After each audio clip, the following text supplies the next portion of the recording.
In this video, we'll focus on creating a glowing cube, but this can apply to any shape, including particle systems.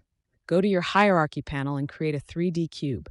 For the sake of this video, we'll resize it 10 times bigger for better viewing. Create a materials folder in your assets folder.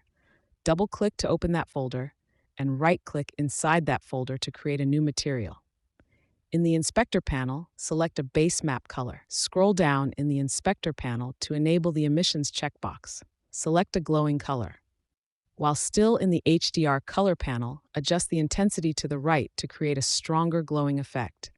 Adjust the intensity to the left to create a more subtle glowing effect. This can work for any color you choose.